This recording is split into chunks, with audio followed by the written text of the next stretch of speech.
Être slowpreneur, c'est entreprendre sans se cramer les ailes ni la planète. Et si on pouvait aimer son entreprise sans sombrer dans le workaholisme? Et si l'on pouvait sortir de l'entrepreneuriat toxique qui ronge la santé et les âmes? Et si l'on pouvait mettre l'entrepreneuriat au service de la vie? Bienvenue sur la chaîne YouTube Les Slowpreneurs. Je suis votre hôte Émilie Gros, mentor en business régénératif, business coach et facilitatrice en slowpreneuriat. Cette chaîne est le rendez-vous des entrepreneurs atypiques qui souhaitent déployer un business régénérateur pour eux et la planète. Nous sommes réunis parce qu'il est temps de changer notre narratif collectif, de déprogrammer nos vieux systèmes de croyances, de prendre soin de son écologie intérieure, de régénérer la Terre et ses habitants. Le slowprenariat, c'est œuvrer pour un monde qui respecte et célèbre le vivant. C'est un choix de vie pour soi, pour le collectif et la planète. Tu trouveras dans la communauté des slowpreneurs des coachs, des freelances du web, des créatifs, des makers, des thérapeutes holistiques et toute autre sorte d'entrepreneurs éco-spirituels et engagés pour un monde plus durable pour les hommes et la planète. Leur point commun? La passion de la vie. Sur cette chaîne, j'aborde les sujets liés au slowprenariat, à l'écologie profonde, au business régénératif et je vais à la rencontre de slowpreneurs avec qui j'explore les centres de ce chemin pionnier parce que demain se construit aujourd'hui. Bienvenue dans ce nouvel portrait de slowpreneur. Aujourd'hui, j'ai la joie, l'honneur et le plaisir de recevoir une nouvelle slowpreneur, Tania Koller, que je vais vous faire découvrir. Alors, Tania, elle a déjà eu mille et une vies. Elle a été libraire, elle a travaillé dans une maison d'édition, puis dans l'impression numérique, avant de quitter le salariat pour célébrer les amoureux en écrivant l'impalpable et l'invisible. Et puis, suite à un burn-out juste avant le Covid, elle a décidé de prendre la route. Aujourd'hui, elle vit et elle travaille dans un van depuis donc 2 ans avec son amoureux. Et elle explore le slowprenariat. C'est comme ça qu'on s'est rencontrés. Donc, Tania explore le respect de son rythme, de ses valeurs, le désir de trouver et donner du sens à sa vie et à ses actes, ainsi qu'à celles et ceux de ses clients.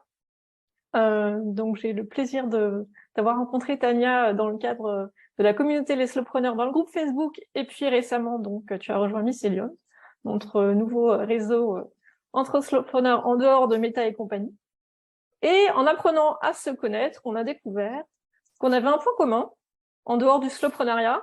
C'était cette capacité, cette envie d'être facilitatrice de liens. Donc, on va parler de ça un petit peu aujourd'hui. Voilà, sans plus attendre, je vais te laisser la parole avec une question assez classique. Tania, est-ce que tu peux te révéler à nous? Qu'est-ce qui t'anime, Tania? Qui es-tu? Qui suis-je? Mais déjà, bonjour, merci beaucoup pour ton invitation, Émilie. Avec plaisir. Il y a beaucoup de choses qui m'animent, mais de manière générale, c'est vraiment une quête d'équilibre avec moi-même, avec mon partenaire, avec les gens qui m'entourent, entre le féminin, le masculin, mon environnement, ma manière de vivre, ma manière d'œuvrer. D'ailleurs, souvent maintenant, j'essaye plus de dire d'œuvrer que de travailler, parce que le mot travail, il est très chargé.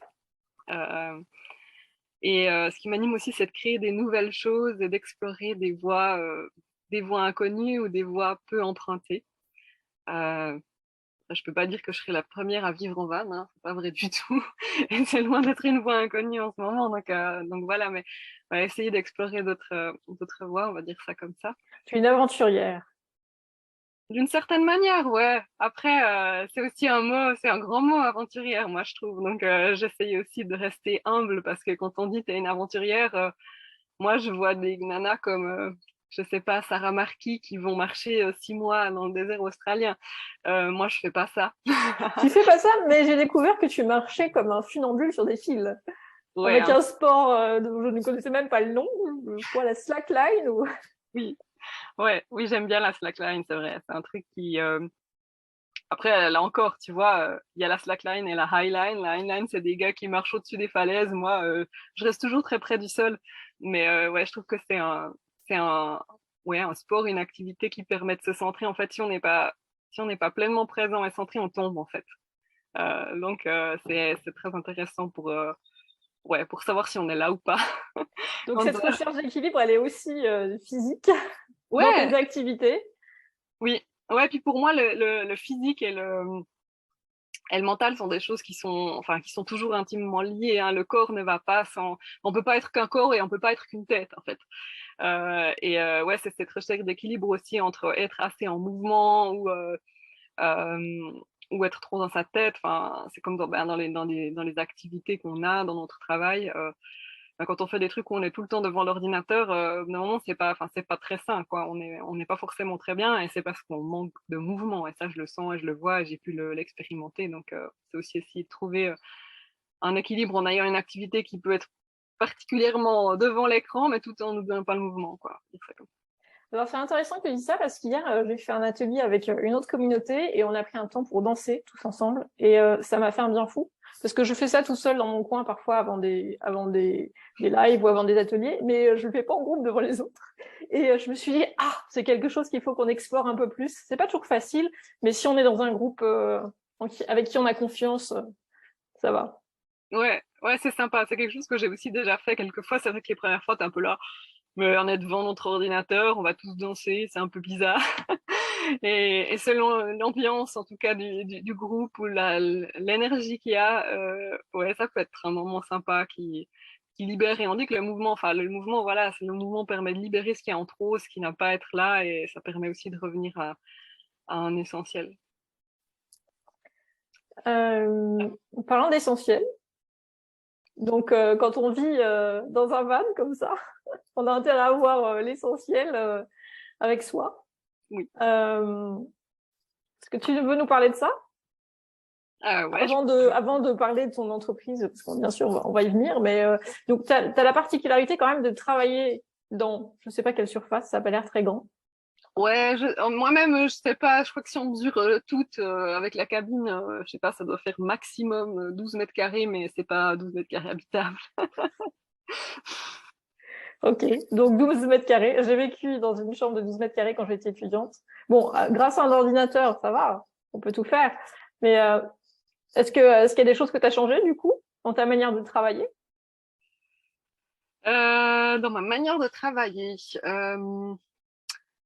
bah, je travaille beaucoup plus dehors. Enfin, je te disais, de toute façon, j'aime être dehors et quand le climat et la météo le permet, je suis souvent dehors avec mon ordinateur. En fait, je suis pas forcément à l'intérieur de mon van. Parce que sinon, on est tout le temps enfermé dans une petite boîte. Donc, et ouais, j'aime bien.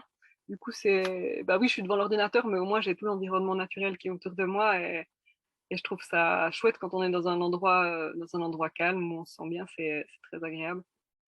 Donc, je dirais que c'est surtout ça qui a changé par rapport à avant où je pouvais travailler dans un bureau où j'étais beaucoup plus à l'intérieur.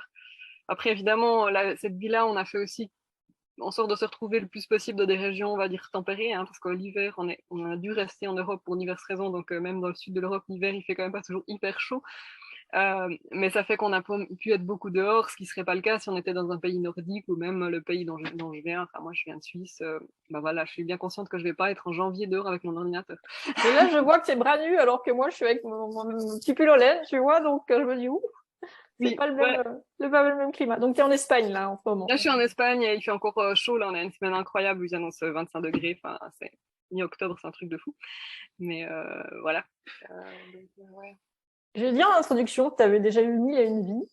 Et ce que j'ai pas précisé, c'est que ton entreprise est née après que tu te sois mariée. Est-ce que tu veux nous raconter un peu ça pour introduire donc ton entreprise, peut-être que les spectateurs vont voir le nom s'afficher là sur sa vidéo. C'est un jeu de mots, un palindrome avec ton prénom, comme un effet de miroir. Donc on a les deux faces de Tania, c'est ça? Alors du coup, comment tu le prononces? Ouais, alors je le prononce Taniaina. Je dis pas le T qui est à la fin. Donc, D'accord. les fois sont là, alors ils lisent pas, alors ils disent Taniania ou Taniainat. Je suis là, oh merde, pourquoi j'ai choisi ce nom? Bon, je savais que c'était un risque assumé. Puis après, en fait, en parlant aussi avec une amie, elle me disait, oui, mais tu vois, il y a ce nom-là, finalement, on sait pas comment le dire. Puis c'est pas vraiment ça qui est important. C'est la personne qui est derrière, c'est ce qu'on voit. et ouais, j'ai fait un monstre brainstorming pour essayer de retrouver. Je voulais reprendre mon nom, mais en même temps, mon nom de famille, moi, je le trouvais vraiment pas assez vendeur. Euh, du coup, j'étais un petit peu perdue là-dedans. Que mon prénom, bah, c'est un peu court et des Tania, il y en a beaucoup. Donc, et tout à coup, j'ai ça qui m'est venu en me disant, ah, mais en fait, avec un prénom court, je peux faire un palindrome. Et je trouvais que ça allait bien avec bah, cette recherche aussi d'équilibre finalement et de pouvoir être entier. Et j'avais envie, donc, à savoir aussi que ce nom-là, c'est un nom que, bah, c'est un nouveau nom. J'ai rebaptisé mon entreprise. Avant, elle s'appelait autrement. Donc, pendant 7 ans, ça s'est appelé Bleu, je te veux. Et voilà, j'avais plus envie de me cacher derrière ce nom qui correspondait aussi plus tellement à qui je suis devenue et qui correspondait pas tellement à ce que j'ai envie de développer et ce que je suis en train de développer maintenant.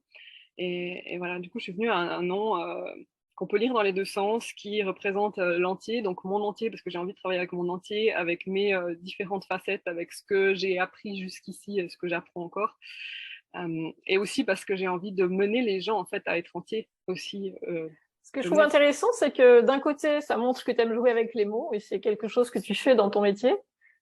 Et on va en parler un petit peu plus. Et de l'autre côté, c'est comme un miroir que tu tends aux personnes que tu accompagnes. Et comme en plus, tu vas nous en parler, mais tu les révèles un peu à eux-mêmes, il y a cet effet c'est ça, ouais. miroir que tu tends. Alors, qu'est-ce que tu fais exactement aujourd'hui? Voilà, on y vient. Raconte-nous l'histoire. Qu'est-ce que je fais?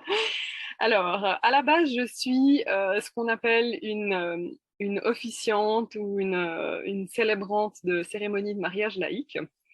Moi, j'ai assez vite aussi rebaptisé ce métier créatrice de cérémonie d'amour. Je trouvais que c'était plus juste et plus sympa. Parce que quand on voit un officiant ou un maître de cérémonie, on voit que le jour de la cérémonie et on voit que ce qui est... ben voilà, on voit pas on voit que la pointe de l'iceberg et on voit pas ce qu'il y a en dessous, en fait. Donc voilà un petit peu le truc. Euh, du coup, je m'excuse, j'ai perdu mes mots parce qu'il y a mon chéri qui vient de passer et ça m'a un peu... C'est la loi des 12 mètres carrés. C'est la loi des 12 mètres carrés, ouais. Et il vient de voir le petit mot que je lui ai remis dehors. Si jamais on tourne, On tourne. une vidéo parce que j'étais persuadée qu'il n'allait pas se taper. Voilà. On peut respirer, reprendre nos Ouais. esprits. Donc en fait, toi, tu redonnes du sens Oui. à la vie des gens. Voilà. Et aussi, tu donnes aux autres l'opportunité, enfin, tu donnes du sens à ta vie. Et tu donnes aux autres l'opportunité de donner du sens à leur acte d'engagement. Est-ce que c'est bien résumé? Exactement, ouais. Et puis du coup, pour revenir à ta question, moi, je me suis mariée civilement donc à la mairie à l'âge de 29 ans. Euh, et là, en fait, je m'étais pas vraiment demandé pourquoi je me marie, enfin, profondément pourquoi. Surtout parce que j'avais l'âge et puis que je partageais ma vie avec quelqu'un de bien. C'était une assez bonne raison, on va dire. Voilà. Et puis, comme ni moi, ni mon compagnon, enfin, celui qui était mon mari, on avait de croyances religieuses, l'Église a de toute façon été exclue. Et puis, à cette époque-là, c'était il y a 10 ans, les cérémonies laïques en Suisse, en France, c'était quelque chose qui était émergent. C'était encore très, très récent. C'était les balbutiements. Il y avait quelques pionniers qui le faisaient. On avait aussi cette image. Alors, j'aurais peut-être exploré. Mon mari, lui, il était très fermé à ça. Et on avait aussi cette image des films américains, super larmoyants, hyper kitsch, gnangnan. Avec les arches de fleurs dehors. C'est ça, c'est ça. Et on se voyait pas du tout dans ce cliché-là. Donc, on a un peu exclu ça. Et puis aussi, mon compagnon de l'époque était quelqu'un de très, enfin, toujours quelqu'un d'assez réservé sur qui il est. Et il se voyait pas s'exposer devant tout le monde. Donc voilà, on a fait cette cérémonie civile qui a duré précisément 12 minutes. Je dis souvent ça parce qu'il y avait une horloge, j'étais en face, et vraiment une des réflexions que je me suis faites, c'est Ah, c'était ça mon mariage. 12 minutes. 12 minutes. Et ça m'a un peu laissé un goût d'inachevé en fait. Et plus tard, j'ai assisté en fait à une cérémonie comme ça que j'ai trouvé super, où je me suis dit, ah, mais en fait, c'est ça qu'il faut. Il y a plein de gens autour de moi, aussi d'amis. C'était un peu l'âge où tout le monde se marie, qui me disaient, ouais, tu vois, on va pas à l'église parce que ça ne correspond pas, mais en même temps, enfin, et je sentais qu'il manquait un truc. Mais ça, voilà, ça émergeait gentiment en Suisse et en France. Et puis puis j'ai pas osé en même temps me lancer tout de suite parce que je me sentais pas légitime pour diverses raisons. Donc j'ai tergiversé pendant 1 an. Et puis je me suis rendu compte que finalement ça répondait à plein de choses que j'aime, à plein de choses dont je suis capable. Et Oui, voilà, parce que tu avais un talent d'écriture, de par aussi ta formation, tes goûts pour le livre. ouais, J'imagine que aussi. ça a nourri aussi ton goût d'écrire. Et donc, Ouais, mon goût d'écrire, mon goût des histoires, j'avais la curiosité, j'avais la créativité. Enfin, j'ai toujours été celle qui, voilà, qui crée un truc pour un anniversaire ou pour les copains ou des choses comme ça. J'avais fait l'anecdote, j'avais fait des sketchs à des mariages dans ma famille. Donc là, c'était plutôt des sketchs, hein, mais voilà, j'avais déjà un peu trouvé ma voie en étant plus jeune. Euh, ouais, il y avait cet amour pour l'écriture, mon aisance devant les gens parce que j'avais fait du théâtre. Cette capacité naturelle que j'ai à lire entre les lignes, à mettre des mots là où les gens ils en trouvent pas finalement. Et puis, ce qui s'est passé, c'est que le jour de mes 30 ans, je me suis retrouvée chez le médecin qui me prescrivait des antidépresseurs. donc après ce beau parcours où tu as lancé ton activité et en tant qu'officiante et où tu as célébré plusieurs amoureux. Voilà, exactement. Puis après, du coup, c'est là que je me suis lancée, en fait, quoi. Tu Et t'es lancé et donc là on est déjà chez le médecin, donc tu as fait un raccourci. non, je me suis pas lancée encore. Là, Ah justement, ok. je suis chez le médecin où je me rends compte que, là, il y a vraiment quelque chose à changer, quoi. Et là, voilà, on m'a prescrit des antidépresseurs. J'avais un mari idéal, un bel appartement, un bon salaire, des vacances. Euh, mais tout ça, ça manquait de sens. Et c'est là que c'était vraiment le moment que je trouve du sens dans ce que je fais. Et puis, en même temps que dans ce que je fais, dans mes actes, et puis que je donne aussi du sens, que j'aide les autres aussi à trouver du sens dans ce qu'ils font et, et de les aider à montrer qui ils sont. Et donc là, j'ai suivi une formation pour devenir célébrante, officiante de cérémonie laïque. Et je me suis lancée et voilà, j'ai célébré une première cérémonie 1 an après avoir commencé à sombrer. Il y a 120 autres cérémonies, 120 autres couples qui ont suivi pendant 6 ans. Et jusqu'à ce que la créativité sur commande, le rythme infernal de la société me rattrape. J'ai aussi, pendant ces 6 ans, j'ai divorcé. Donc ça m'a aussi beaucoup confrontée à ce que je faisais, à ce que représente le mariage. J'ai rencontré mon compagnon actuel, avec qui je vis actuellement, et avec qui on a vécu déjà des choses marquantes dès le début. Et voilà, on a décidé de partir sur la route. Et j'ai Sur pris la une route. année sabbatique. Voilà. D'accord. Donc là vous êtes sous la route depuis 2 ans. Ouais. Mais tu reprends ton activité. Enfin, je ne sais pas si tu l'as vraiment arrêté finalement. Tu as continué un peu, de loin. Ouais, je l'ai arrêté pendant 1 an. Vraiment pendant Un un an. an, moi j'avais besoin de tout arrêter. Et enfin voilà, contre l'avis de beaucoup de professionnels et de gens qui sont dans le business, mais tu devrais continuer au moins d'écrire des articles sur ton blog, de partager de ci, de ça. On m'a conseillé plein de choses, mais moi j'en pouvais plus. Je voulais plus entendre parler de travail et tout ça. J'avais besoin de faire une pause. Donc tu Donc t'es mis en mode régénération. ouais, c'est ça. J'ai pris une année pour réfléchir à ce que je voulais faire, à la suite que je voulais donner, à comment je pouvais voir les choses différemment, faire les choses différemment. Et puis reprendre ensuite gentiment. Donc j'ai repris après 1 an de pause, donc il y a un peu plus d'1 an maintenant, avec justement une nouvelle identité d'entreprise, des nouvelles directions, des nouveaux projets. Et là, je viens de passer 1 an je vais dire, à recréer des nouvelles fondations. euh, et gentiment démarrer une nouvelle direction. J'aurais voulu que ça aille plus vite. Tu as choisi le slowprenariat en même temps. Mais Donc le slowprenariat, c'est prendre le temps de poser les bonnes bases, d'avoir le bon sol, le bon terreau pour ton entreprise. c'est ça, ouais, c'est ça. Justement, c'est une question que je voulais te poser. Pour toi, le slowprenariat, Tania, qu'est-ce que c'est exactement? Quelle est ta version à toi du slowprenariat?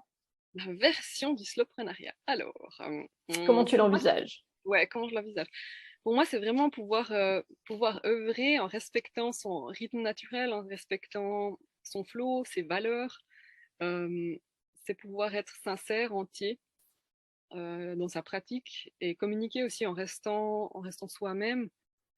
Pas en suivant des règles qui formatent, comme tous les trucs qu'on voit maintenant. Sur Instagram, il faut faire des reels, sur Instagram, il faut faire ci, il faut publier là et là, toutes ces règles-là, ouh, on ne se sort plus au bout d'un moment et on ne sait plus qui en est. Euh, pour moi, c'est aussi créer, proposer des prestations parce qu'on sent qu'elles répondent à un besoin, parce qu'on sent qu'on fait quelque chose, enfin, qu'on a quelque chose à partager, qu'on a des connaissances à partager. Euh, Tu veux donc, dire pas juste parce que c'est le bon plan du moment, tout le monde fait du bitcoin, donc je vais faire ouais, du bitcoin. c'est ça, ou juste parce que c'est lucratif et c'est un bon filon. Enfin, plein de fois, on m'a dit, mais pourquoi tu fais pas ça? Ça serait plus facile parce que comme ça, tu aurais plus vite de l'argent. Ouais, mais en fait, je me suis aussi rendu compte que quand c'est principalement, enfin, quand le seul moteur pour un projet, pour moi, c'est l'argent, j'arrive pas en fait. C'est pas moi, ça me va pas. Euh, donc voilà, le soloprenariat, pour moi, c'est aussi consacrer le plus possible son temps, son énergie au projet qu'on développe et à ses clients, euh, à ses offres et pas à créer du contenu qui nous appartient pas pour des réseaux sociaux. Enfin, on n'est pas, enfin, pour moi, on n'est pas créateur de contenu. on est, on est vecteur d'un message, on est accompagnateur, enfin, ça dépend de ce qu'on fait comme profession, mais et des fois, j'ai l'impression que beaucoup d'entrepreneurs l'oublient aujourd'hui parce qu'on est pris dans cet engrenage, dans cette machine. Cette machine, c'est vrai. Et il y a des périodes où je me suis rendu compte que je passais plus de temps à créer du contenu pour les réseaux sociaux qu'à vraiment œuvrer. Et pour moi, là, il y a un déséquilibre, très clairement. Et puis, le slowpreneuriat aussi, c'est échanger, partager sainement avec d'autres entrepreneurs. Ce qui n'est pas forcément évident parce que oui, on a toujours les peurs de concurrence, de ci, de ça, enfin, on a nos égos.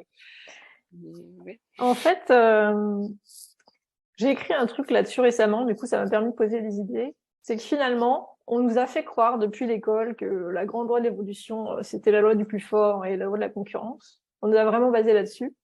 Mais dans la nature, les grandes évolutions, elles se sont passées avec des coopérations entre les espèces, pas du tout avec de la concurrence. On va dire que la concurrence, ça existe bien sûr aussi dans la vie, mais c'est un petit détail. Et la lame de fond qui fait que les grands mouvements de la vie ont pris des tournants, quoi, c'est dans la coopération. Et je sais pas pourquoi on a oublié ça. On est parti dans un capitalisme extractif, voilà, qui nous monte les uns contre les autres, entre espèces aussi, bien sûr.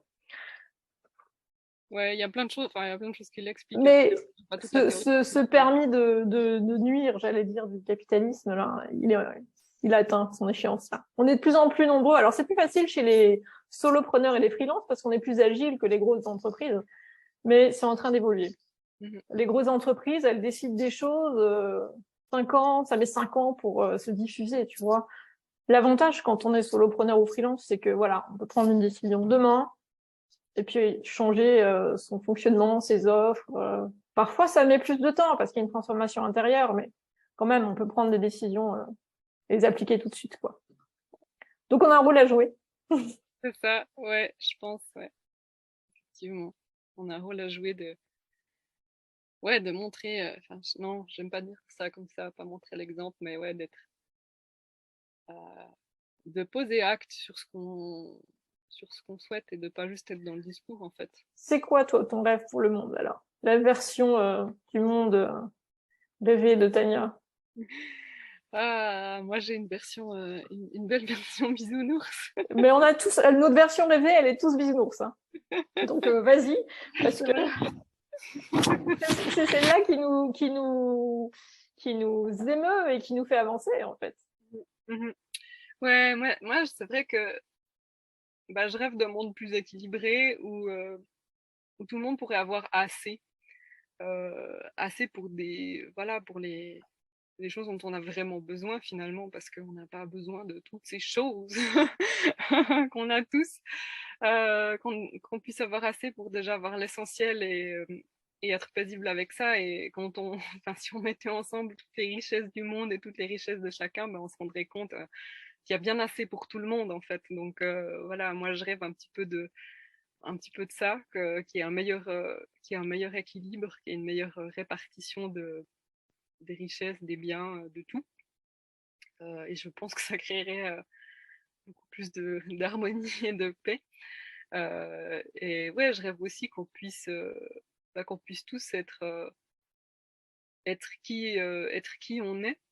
Euh, mais pour ça, ça demande de prendre le temps d'apprendre à se connaître et ça demande de pouvoir l'exprimer et de pouvoir aussi entendre qui sont les autres, comprendre qui sont les D'où ce autres. que tu fais dans la phase de préparation de ces cérémonies. Ouais, c'est ça, c'est exactement ça.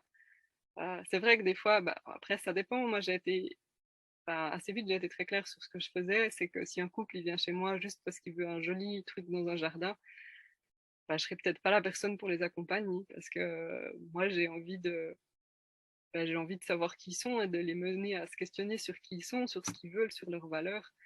Euh, j'ai envie de les guider à ça. Et c'est ça qui est beau dans ce métier, c'est qu'en fait, on voit des gens aussi se révéler à eux-mêmes ou se découvrir ou se redécouvrir autant, euh, autant face à eux-mêmes que face à l'autre. Enfin, j'ai eu des couples qui ont été très touchés et émus par des échanges qu'ils ont eus, par des questions que j'ai amenées. Et moi, je trouve que c'est ça qui est beau, en fait. Et c'est ça qui m'a toujours intéressée dans ce métier, plus que les décorations et, et tous les flanflans du Donc jour. tu ramènes de l'intentionnalité. Tu as fait ça pour des familles aussi qui accueillaient leurs enfants. Alors oui, ça je l'ai fait 2 fois. Enfin, C'est une une belle fois. cérémonie aussi, ce Mais enfin, moment-là. non, c'est pas vrai, je l'ai fait 3 fois. Il y a eu des différentes choses en fait, mais oui, il y a eu une fois où en van en fait, je me suis. Non, avant déjà quand je travaillais encore comme officiante, comme créatrice de cérémonies d'amour, j'avais une famille effectivement qui voulait se marier et intégrer en fait l'arrivée au monde de leur enfant dans leur cérémonie parce qu'ils avaient déjà un enfant. Donc bah là, je l'ai fait, ça a été un peu un premier test. Donc c'était intégré à la cérémonie de mariage, mais ouais. Ensuite, ça s'est présenté un peu à moi avec un couple avec qui bah, j'ai eu l'occasion de cheminer un bout en fait dans ma vie, ma vie en van, un couple qui a accueilli un bébé avec qui on était sur la route et ils avaient l'intention de faire une cérémonie ben voilà, plutôt pour le placenta, mais vraiment d'accueil du bébé. Et, euh, et là, je leur ai proposé en fait s'ils souhaitaient que je les aide à faire quelque chose, donc on a fait quelque chose avec eux. Et puis un couple en fait de clients euh, qui s'est marié, dont j'ai fait la cérémonie il y a quelques années, est revenu vers moi et m'a dit mais est-ce que tu veux pas nous accompagner parce que maintenant bah, on a eu un fils et nous enfin voilà, on a confiance en toi, on a eu un bon contact avec toi pour notre mariage et on aimerait bien que tu nous accompagnes pour ça. Et du coup, je les ai aussi accompagnés à créer une cérémonie pour l'accueil de leur fils. Donc là, j'étais pas présente, j'ai vraiment fait juste un accompagnement. Mais je les ai aidés voilà, à mettre les mots, à mettre les choses en place, à mettre les choses ensemble pour qu'ils puissent vivre cette belle journée en famille. Et c'était chouette. Et c'est vrai que c'est quelque chose que j'ai pas proposé jusqu'ici, que je ne propose pour l'instant pas officiellement pour diverses raisons, parce que je me sentais pas non plus forcément légitime, n'ayant pas moi-même d'enfant, mais en fait, ben voilà, je me suis rendu compte avec le temps que j'avais pas forcément besoin, enfin, d'autres expériences de vie, d'autres expériences avec des familles dans mon entourage font que maintenant, je me suis rendu compte que je pouvais accompagner sur ce volet-là aussi. Et tu viens là de nous donner un exemple finalement de cérémonie qui peut être aussi do it yourself, accompagnée par toi et pas forcément présente le jour J. Est-ce que ça veut dire que c'est quelque chose que tu développes un peu plus maintenant suite à Ouais. ton parcours en Val? C'est ça, exactement. Bah, du coup, vous vous doutez bien que, enfin, chers auditeurs, vous vous doutez bien que là, on est dans van à l'autre bout du monde. Forcément, je peux pas être disponible les samedis pour aller célébrer des cérémonies dans des châteaux et des hôtels. Et que je prends pas un avion toutes les semaines pour le faire parce que sinon, ça aurait aucun sens avec le mode de vie que j'ai choisi. Mais je me suis rendu compte aussi avec le temps en fait que les gens avaient envie de faire les choses eux-mêmes. J'ai eu des gens qui m'ont approché et il y a aussi dans mon entourage des gens qui m'ont dit ah mais il y a ma cousine qui m'a demandé de faire sa cérémonie, tu peux m'aider. Il y a un copain mais tu peux juste me donner des conseils. Des choses comme ça qui sont présentées où j'ai aussi eu j'ai eu des appels des fois de gens qui sont venus un mois, 2 mois, 3 mois avant la cérémonie. Ouais, j'ai accepté de célébrer la cérémonie d'un copain, mais en fait, je sais pas comment faire. Vous pouvez m'aider? Ok. Enfin, voilà, il y a eu tout ça. Et là, je me suis dit, bah oui, il y a clairement une demande. Alors, longtemps, j'étais un peu dans le truc de oui, mais c'est quand même un truc qui est complexe, etc. Donc, c'est bien d'être accompagné par un pro. Puis en même temps, voilà, je suis aussi pour la liberté de chacun et que chacun puisse faire ce qu'il veut, qui se sent juste pour lui. Et le couple qui a envie de le faire à sa manière seule, en fait, il veut le faire à sa manière seule, donc autant l'aider et l'accompagner. J'ai créé, c'est ce que j'ai fait dans l'année passée, j'ai créé un atelier online pour guider les couples qui souhaitent créer leur cérémonie eux-mêmes. Donc c'est autant pour le couple que la personne ou les personnes, ça peut aussi être un duo hein, dans leur entourage qu'ils auront choisi pour officier, célébrer leur cérémonie. Donc là, je les guide, c'est un atelier avec des vidéos préenregistrées et puis j'organise inclus dans l'atelier en fait un live une fois par mois de groupe où ceux qui sont inscrits à l'atelier peuvent s'inscrire et me rejoindre et me poser leurs questions spécifiques. D'accord, donc c'est un vrai accompagnement qui a l'avantage de rendre compatible ton mode de vie et les envies des clients finalement. Ouais, c'est ça. Et aussi, c'est vrai que j'ai tergiversé longtemps sur la façon de le faire parce que pour moi, le truc totalement autonome où j'interviens pas, ça manquait d'humanité. Et moi, je peux pas m'empêcher quand il y a quelqu'un qui s'inscrit de me dire ah mais c'est qui, mais alors qu'est-ce qu'ils vont faire, c'est quoi leur histoire. Enfin voilà, après d'un côté ça me regarde pas. Et je me suis dit ben en fait voilà les gens qui ont envie de faire les choses dans leur coin, ben ils s'inscriront pas au live et puis peut-être que je les verrai jamais. Et les gens qui ont envie d'un échange, qui ont envie d'être rassurés aussi, bah, peut-être qu'ils s'inscriront une fois un live, 2 lives, 3 lives, je sais pas, et je pourrais avoir ce contact avec eux. Donc il y a ça qui est inclus et j'avais vraiment envie d'offrir ce soutien parce que, enfin, je sais pas toi, mais des fois tu suis des programmes online, des choses comme ça. Puis, oh, t'as suivi toutes les vidéos, t'as regardé tous les documents, puis il y a quand même une question, tu trouves pas de réponse. Et moi, je trouve ça hyper agaçant. C'est exactement pour ça que moi j'ai procrastiné des années. Donc moi j'ai été une grande consommatrice de formations en ligne. Et puis au bout d'un moment, je suis arrivée à saturation. Genre c'est beaucoup d'informations sur ma to-do list. On m'a toujours dit quand je faisais du marketing digital et que c'était mon métier, et j'ai aussi conseillé mes clients de faire ça. Donc pour sortir du mode freelance, faire des formations en ligne, ça te permet vraiment d'avoir un produit, d'être entrepreneur. Et j'ai moi procrastiné. Je voulais pas faire de la formation en ligne parce que être tout seul devant son écran à parler, franchement, c'est pénible. La personne, elle est tout seule dans son coin avec plein d'infos. Par contre, si c'est de la transmission vivante avec une partie, comme tu dis, de live, c'est autre chose. Il y a cette rencontre, il se passe quelque chose, on peut te poser des questions, puis toi tu rencontres aussi tes clients, enfin voilà. Donc un mix des deux, ça me paraît effectivement, c'est ce qu'il y a de plus intéressant. C'est ce que je fais aussi dans mes accompagnements, en fait. Je fais les deux. Ouais, c'est ça. Enfin, moi, j'essaye de diminuer le plus possible la partie seule parce que, bon, il y a des choses, t'as pas envie de les répéter plusieurs fois et puis la personne peut l'apprendre à son rythme, bien sûr. Mais bon, voilà, tout dépend de l'activité. Ouais, c'est ça. Puis après, pour moi, il y a aussi Qu'on a. des questions de disponibilité. Parce que c'est vrai qu'après, ben, ça demande aussi de l'énergie chaque fois. Ben, le live, c'est super, mais ça doit être à des dates données. Donc, du coup, organiser ta formation 4 ou 6 fois par année, c'est énergivore aussi. Donc, pour C'est moi, sûr. c'était quelque chose que je trouvais qui était un bon, entre guillemets, un bon mix. Et puis, ben, je me suis pas arrêtée là parce que ça, c'est vraiment l'atelier de base. Et puis, en plus, les gens peuvent conclure une option. Donc, ça, c'est une option supplémentaire. Mais d'un appel privé vraiment qu'avec moi. S'ils ont vraiment envie de pouvoir parler en tête à tête et d'avoir plus de temps que dans un live de groupe. Et puis, ils peuvent aussi me soumettre le discours qu'ils auront écrit pour la cérémonie parce que je sais que c'est pas forcément un truc évident, même si je leur explique comment faire, que je les guide, etc. Avoir un regard professionnel dessus, avoir un commentaire, avoir une aide pour bonifier tout ça, moi je trouve ça chouette. Donc, Mais c'est quelque chose que tu peux faire sans être présente avec eux physiquement. Quand on a préparé cette interview, tu disais que c'était plutôt un oiseau de nuit. Donc, admettons, moi, je t'envoie ma soumission de discours. T'as le temps de le regarder à minuit si tu veux. Ça dérange personne. c'est ça, exactement. Du coup, je peux faire à un moment aussi qui m'est propice. C'est ça. Donc je trouve ça chouette. Et puis voilà. Et puis, je propose encore quelques accompagnements, comme on dit, en one-to-one. Donc, le couple qui a envie d'un accompagnement, qui a envie d'avoir la cérémonie célébrée par un proche, par un ami.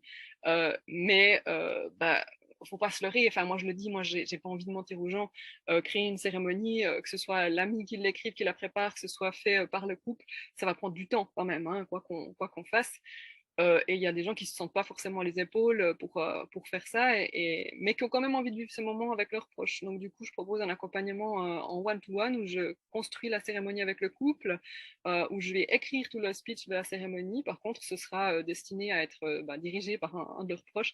Puis à la fin, je coach les personnes qu'ils ont choisies, je suis présente pour elles.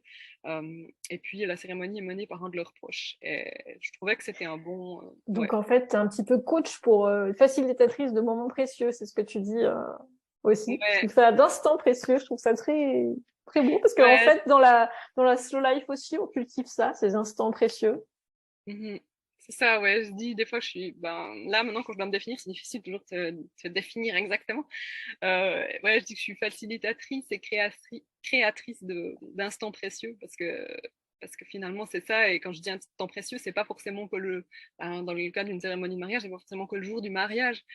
C'est tous ces instants qu'on se remémore de ce qu'on a vécu ensemble, c'est tout ce qu'on a construit comme couple, c'est tout ça en fait, c'est un tout.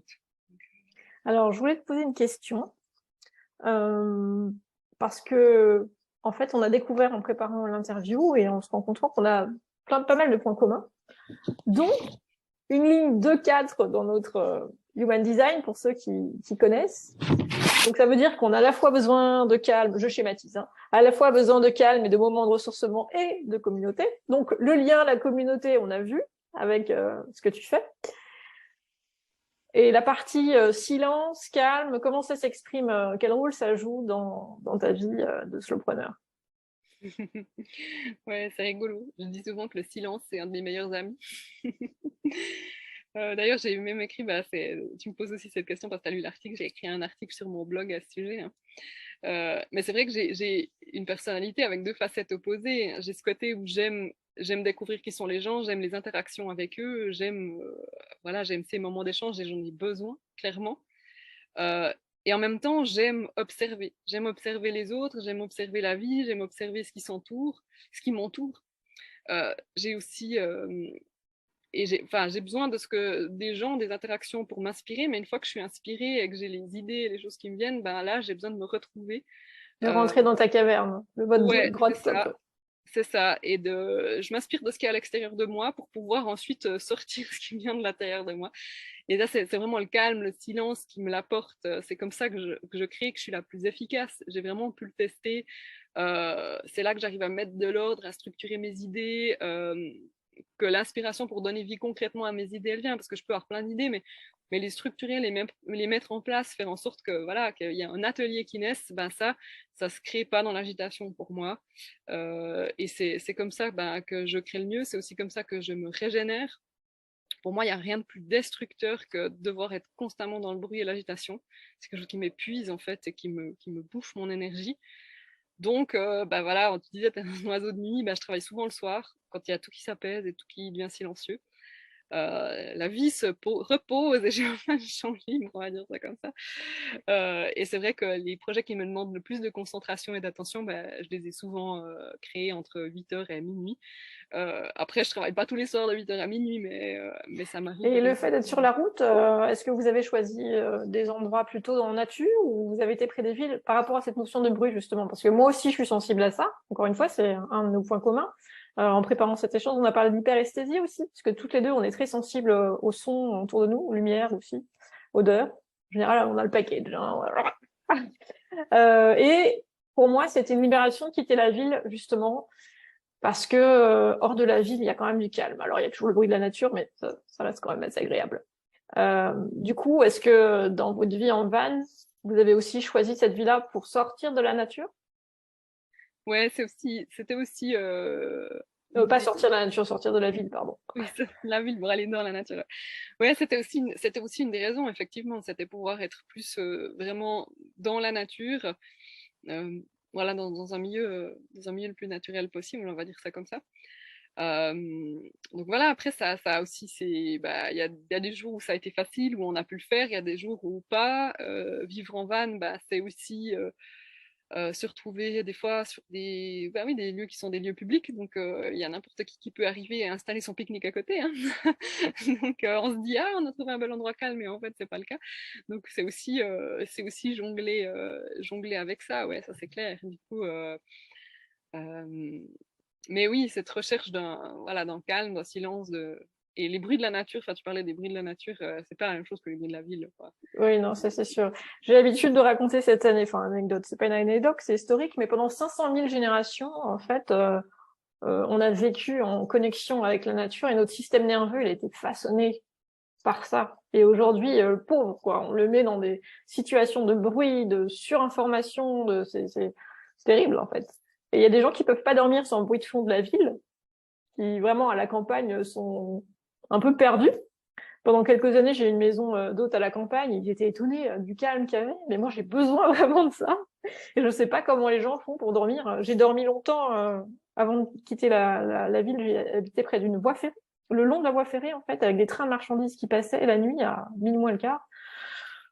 Franchement, du coup, il y avait le pont du train aussi. Et donc, les camions ne pouvaient pas passer parce qu'il avait été conçu trop bas. Donc, tous les camions passaient dans ma rue. Donc, il y avait le train, les camions. Honnêtement, c'était difficile, quoi. Et pourtant, j'avais de la chance. J'habitais au bord de mer, sur la Côte d'Azur. Mais le bruit, non. Le bruit, c'est pas possible. Ouais, C'est... ouais, exactement.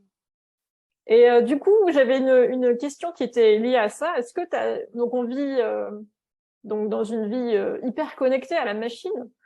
Euh, Souvent, du coup, on se déconnecte un peu de notre essentiel par rapport à cette vie-là, le fait qu'on soit happé dans les réseaux sociaux ou dans nos écrans. Est-ce que ta vie en van t'aide à retrouver cet essentiel ou à mieux le gérer? Parce que c'est une chose qui est importante pour toi, Ouais. cet essentiel. Et comment? Parce que est-ce que j'imagine que tu vas nous dire oui? Oui, bah ça aide. Après, il y a des défis hein, aussi. C'est vrai que euh, pour l'instant, je trouve que je passe encore beaucoup trop de temps devant l'écran et devant mon ordinateur. En fait. Alors justement, j'ai déjà déplacé le bureau dehors, donc ça aide un peu. Enfin, on est avec l'ordinateur, mais au moins nous dehors. Euh, et ouais, j'essaye vraiment le plus possible d'éviter. J'écris. Enfin, de toute façon, j'ai toujours aimé. Enfin, voilà, je suis libraire à la base. J'aimais les livres papier. J'aime le papier. Donc tout ce que j'écris, la plupart de mes écrits, en fait, d'abord je les écris dans des carnets, des vrais carnets en papier avec un stylo, où là je suis pas devant un écran. J'essaye de. Regarde, j'ai ce qu'il faut. Ouais, je crois que tu me comprends. Euh, J'essaye aussi si je peux, de livres plutôt des livres en papier que des livres numériques, d'écouter des podcasts plutôt que de regarder des vidéos. Enfin, d'ailleurs, j'avais visionné une de tes vidéos dernièrement et je l'ai pas vraiment visionné, j'ai écouté en fait comme si c'était un podcast. T'as bien fait. En fait, Donc, j'ai toujours la version même de ces portraits. J'ai toutes les versions juste sonores et je me dis un jour, il faut que je prenne le temps de créer un podcast pour les mettre parce que je les ai gardés. Je sais très bien qu'il y en a qui regardent pas les vidéos. Et mhm. voilà, ça prend du temps, donc j'ai Je fait me la suis dit, mais solution facile. en fait, on n'a pas forcément besoin de l'image non plus, donc du coup, c'est vrai qu'il y en a un, je l'ai écouté et ça allait très bien. Enfin, donc j'essaye plutôt déjà de déconnecter, enfin, bien sûr, écouter un podcast est quand même connecté, hein, je suis bien d'accord, mais de déconnecter au moins déjà de De l'écran, sortir les yeux de l'écran. ouais, plus possible, parce que ça, les yeux, des fois, ils crient douleur. Donc voilà. Après, le problème, c'est, enfin, cette vie en van m'a permis d'être plus dans la nature, justement, effectivement, quand même, de me reconnecter à certaines choses essentielles, aussi à revenir à un certain minimalisme, parce que j'ai beaucoup moins d'affaires, parce que j'ai beaucoup moins de vêtements, enfin, tout ça. Après, il y a quand même un revers à la médaille pour la vie entrepreneuriale, c'est que comme je suis pas très régulièrement dans mon pays d'origine, euh, et puis, enfin, je parle de mon pays d'origine, mais ça peut aussi être un autre pays francophone finalement, parce que je vais pas travailler dans une autre langue que le français, enfin, même si je parle anglais pas assez bien pour ce que je fais. Euh, je suis quand même limitée dans ce que je peux faire en présentiel. Et là, effectivement, c'est quelque chose qui m'a manqué, que je me suis rendu compte que ça manquait. Donc, pour combler ça, enfin, c'est aussi une envie que j'ai eue. J'ai lancé en fait un projet d'un, d'un accompagnement retraite, si on peut dire ça comme ça, où j'invite une femme à me rejoindre là où je me trouve, une femme ou un petit groupe de femmes, très petit, à se déconnecter de son quotidien pour faire vraiment une pause et puis se retrouver. Et je l'invite à m'occuper d'elle, à la questionner sur certaines choses et à faire un peu un point. Donc j'ai lancé ça l'année passée. Après, forcément, comme on bouge souvent et que on ne sait pas toujours 3 mois à l'avance où on est, c'est pas évident. Je l'annonce pas forcément des mois à l'avance. Donc voilà, on verra avec le futur comment j'arrive à mettre ça en place différemment. Mais c'est un projet qui me tient assez à cœur. Et puis à l'avenir, ouais, j'aimerais pouvoir avoir plus de possibilités de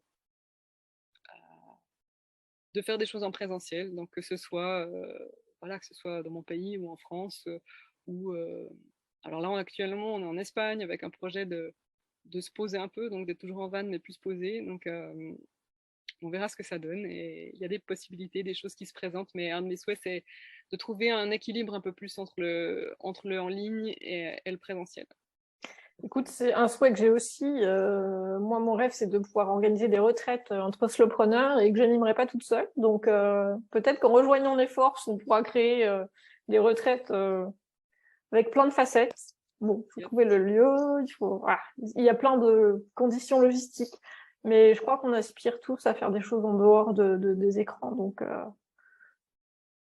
les choses vont se mettre en place. Ouais. Alors, je regarde ma petite liste de questions parce que on profite de t'avoir sous la main pour profiter de ton expérience. Oui. Est-ce que tu as un rituel, alors soit slow, soit créatif, que tu voudrais partager avec nous? Ouais. Moi, mon petit rituel préféré, c'est l'écriture, forcément. Très original, n'est-ce pas? Je crois qu'il n'y a pas un jour où j'écris pas au moins quelques lignes. Donc c'est une des premières choses que je fais le matin. Je me fais un thé ou une tisane et j'écris.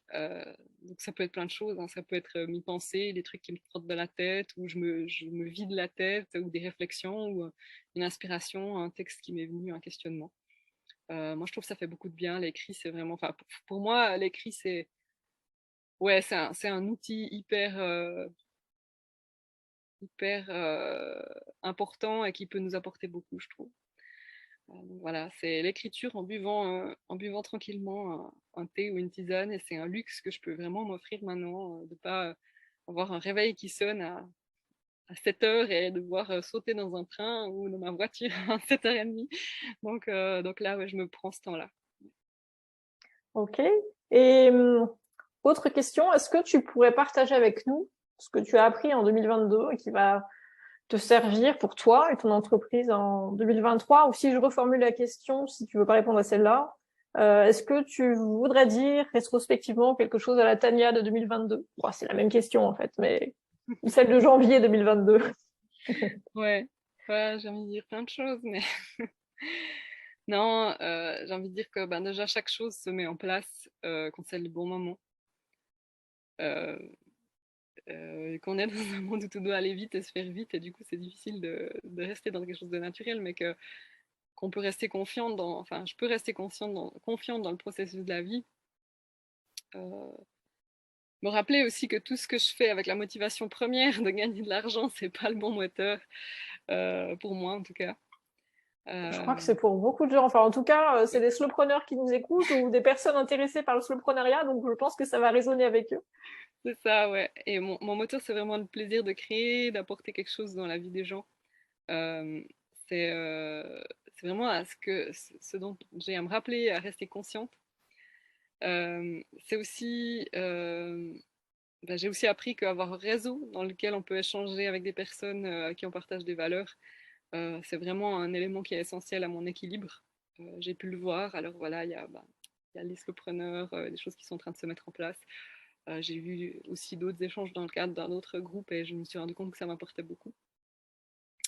Ça, je ne l'ai pas appris, j'ai simplement eu un rappel, mais mon intuition, c'est un de mes meilleurs guides et de mes meilleurs alliés. Et j'ai à la respecter et l'écouter.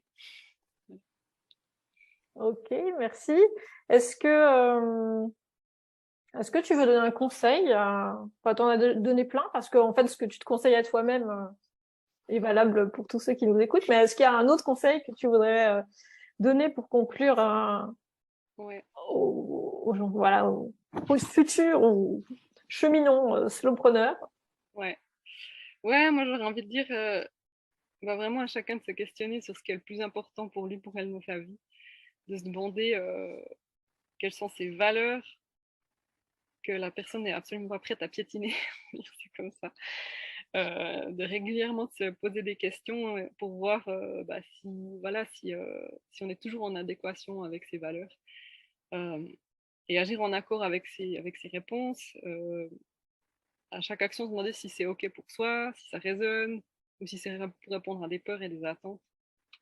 Euh, je suis consciente que voilà, dans un monde complexe, qu'il y a aussi le dieu argent qui est là, et que des fois on n'a pas. Il y a le dieu Ah, argent et il y a son jumeau qui s'appelle le marketing de la peur. voilà, Euh, Donc c'est pas forcément facile. Et je crois qu'on a aussi à être doux avec nous-mêmes. Hein. On peut pas tout faire juste du premier coup. Enfin, puis qu'est-ce qui est juste, qu'est-ce qui est faux? Ça, c'est aussi une grande question. Euh, voilà, donc pour moi, le slowpreneuriat, c'est aussi un long chemin d'évolution, de déconstruction qu'on va pas parcourir en un jour. On doit rester patient, indulgent avec soi, avec les autres, faire de son mieux, quoi. Et ouais, on peut pas tout changer en un jour. Et on a aussi, comme je disais, ouais, à composer en fait avec le monde dans lequel on est. Ce monde qui nous donne cette injonction de vitesse, justement. Ouais, c'est ça. Mais du coup, essayer d'entreprendre petit à petit avec des petites actions, des petits changements qu'on peut faire, qui sont ni destructeurs pour nous, ni pour les gens qui nous entourent. Et c'est voilà, c'est une chose après l'autre. Enfin, et on navigue aussi là-dedans. Hein. Moi encore, cette année, il y a des trucs où d'un coup, j'ai dû vraiment, plusieurs fois, j'ai mis sur pause. Et je me suis dit, mais là, je suis en train de faire quoi? Je suis de nouveau en train de faire quelque chose qui ne correspond pas à ce que je veux parce que je suis entrée dans la peur, parce que j'ai vu cette vidéo Instagram de cette nana qui a du succès, qui conseille de faire ça. Mais ok, ça c'est ton truc, mais c'est pas le mien en fait. J'aime bien le fait que tu nous conseilles d'être doux et indulgent envers soi-même parce qu'on est dans une période où on peut pas sauter d'un monde à un autre, en fait. Quand on dit on va lâcher l'ancien paradigme et tout de suite sauter à pieds joints dans le nouveau, c'est pas vrai. On est un peu obligé d'être hybride pendant un moment. Et il y a encore Ouais. des choses qui nous servent. Voilà, comme on remet en cause toutes les deux les réseaux sociaux conventionnels, mais pour l'instant, on s'en sert encore un peu. Et puis, quand on sera prêt, viendra le moment où on les lâchera totalement. Mais pour le moment, c'est pas tout à fait possible. Et c'est pas incompatible non plus de dire qu'ils nous conviennent pas. Mhm. Ben non, et puis après, c'est dans la manière dont on les utilise. Et enfin, moi, enfin, le média social, on peut dire ça. C'est ça. La plateforme que Le j'utilise médium social. ouais, que j'utilise le plus, c'est Instagram. Et vraiment, j'ai à être super vigilante avec ça et à chaque fois me recentrer et me repositionner. Mais maintenant, je me rends vraiment compte que, en fait, ça m'épuise plus et ça me prend de toute façon beaucoup plus d'énergie d'essayer de correspondre à ce qui est demandé. Où finalement les résultats sont pas forcément plus là parce que je le fais pas dans une bonne énergie, que de faire simplement des choses dans mon énergie, que je sens juste que j'ai envie, puis tant pis, ma foi, ce serait un post avec une photo et ce serait pas un reel, c'est une vidéo où c'est des choses qui sont plus vues. C'est comme ça, ma foi, c'est ce qui me correspond le mieux, c'est plus en accord avec ce que j'ai envie de partager, avec l'énergie que j'ai aussi. Et voilà, et ça touche quand même des gens, peut-être moins, mais au final, est-ce que le résultat est meilleur si je fais des choses qui ne sont pas en accord avec moi et avec ce que je... Bah, personnellement, je suis d'accord avec toi. Moi, j'ai jamais fait de reels. C'est pas un truc qui me dandine. Bon, alors maintenant, ça évolue. Hein, les gens font des reels un peu plus intéressants. Mais au début, tout le monde se dandinait avec de la musique sur des trucs. Je me suis dit, mon Dieu, mais où on est parti là? Et si tu veux, je suis restée sur cette vision, malgré que c'est échangé, que j'ai vu des reels très bien faits d'autres personnes. Mais je me suis dit, ok, c'est pas pour moi. Je vais rester sur les posts. Je- Et voilà. Et puis, comme tu dis, il y a l'algorithme, mais il y a d'autres choses qui se passent aussi. Et tant qu'on est en accord avec soi-même, de toute façon, je pense que si on fait quelque chose qui sont pas cohérents avec nous, il n'y a pas de cohérence vibratoire, tu vois, alors derrière, le message va pas atteindre les gens, à mon avis. C'est ça. Donc voilà, du coup, il y a des choses où maintenant je peux se positionner en me disant, ok, je suis ok des fois de faire une vidéo, voilà, où simplement je parle et j'explique les choses en parlant plutôt qu'en les écrivant. J'ai fait un ou deux reels en me disant, bon, j'essaye quand même, et puis si une fois je trouve que ça peut m'amuser, oui. Mais voilà, je me suis dit que ma limite, elle était là parce que. Et je trouve que des messages qui sont faits passer par certaines personnes, finalement, elles ont dû se casser la tête, faire tout un montage, un truc pour un Reels, pour une chose qui aurait très bien pu être faite avec une photo et un texte. Après, il y Euh, a des gens qui adorent ça, qui ouais. aiment les one-man shows, et ça leur convient très bien.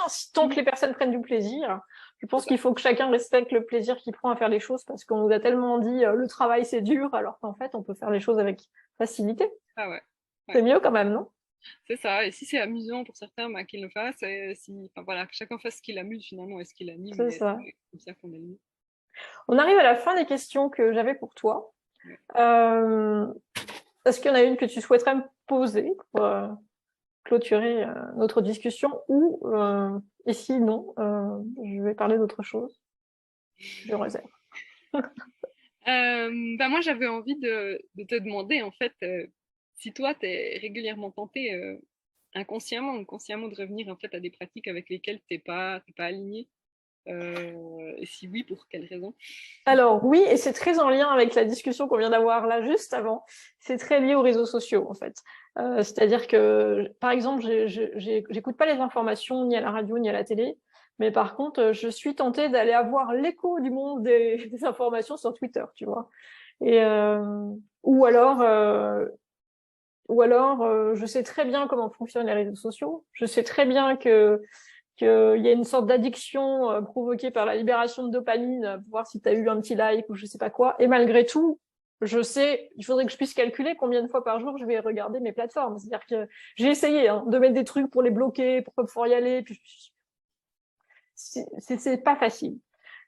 Quand j'habitais dans ma précédente habitation, on était en zone blanche, donc moi j'utilise déjà plus trop le téléphone portable, donc j'ai pas trop de notifications, tout ça. Mais aujourd'hui, donc pendant un long moment, les réseaux sociaux étaient pas très dispo à part Facebook, pas très disponibles sur les ordinateurs, version desktop.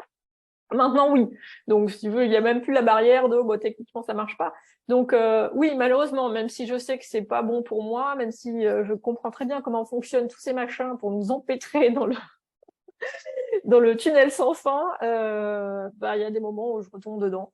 Donc, l'idée, c'est vraiment d'essayer d'être intentionnel. C'est pas simple, en fait. C'est pas simple. Donc, voilà, on peut pas être parfait du premier coup. Comme tu disais, en fait, il y a des choses qu'on fait petit à petit, un peu après l'autre. Déjà, ne pas choisir, comme on disait, certains formats. Et puis voilà, moi par exemple, je suis pas sur Instagram, je m'étais mis un objectif, je suis pas plus de 60 personnes. De toute façon, même si j'en suis 50, je vais pas aller regarder tout ce qu'ils racontent, j'ai pas le temps. Donc, quand je fais rentrer une personne, j'essaye d'en faire sortir une autre. Je me dis au moins, je vais pas passer ma journée à scroller. J'essaye de trouver des petits stratagèmes, tu vois, pour détourner la stratégie utilisée par ces plateformes pour nous rendre addicts. Et aussi, j'ai une facilité à me déconcentrer rapidement. Donc voilà, je sais que ça me fait du mal d'aller sur ces plateformes parce que sinon, si je me mets pas des limites, j'avance pas. Donc la réponse est oui à ta question. Ouais. Merci. Tania, je vais mettre sous cette vidéo tous les liens pour te retrouver. Donc ton site internet, ton lien LinkedIn, le lien Instagram, avec un compte qui s'appelle Tania Vie et Devient. Et le lien vers l'atelier dont tu nous as parlé. Qui va sortir prochainement. Non, non, en fait, celui dont tu parlais, il existe déjà. Elle existe déjà. Donc, un atelier. Je mettrai les liens que tu m'auras donnés. Celui dont je t'ai parlé pour le lien, c'est un nouveau, justement, qui va sortir. D'accord. Mais de toute façon, si on va sur ton site, on trouve tout. Une fois que tout est sorti. Ouais. Donc, le lien de ton site, en étant essentialiste, le lien de ton site suffit. Ouais, j'ajouterai quand même juste que le nouvel atelier ne concernera pas que les futurs mariés. Voilà, ce sera un atelier pour tous les couples. D'accord. Donc, voilà. On peut déclarer son amour à notre amoureux ou à notre amoureuse, même si on se marie pas. C'est ça, exactement. C'est là que j'ai envie d'en venir. Voilà, ça, c'est bien. C'est là que ça ira, parce que les gens qui se disent, oh oui, le mariage, c'est déjà fait, ou c'est pas pour moi, vont zapper. Donc, non, restez. D'accord. Vous avez un amoureux ou une amoureuse, restez. Peut-être que ça vous intéresse. Voilà. Merci, Tania, de t'être prêtée au jeu de ce portrait, d'avoir partagé ton expérience avec nous. Merci à toi. Et je te dis à très bientôt. À bientôt à vous qui nous écoutez. N'hésitez pas à laisser des commentaires sous la vidéo, à contacter Tania, bien évidemment. Et à bientôt pour un prochain épisode.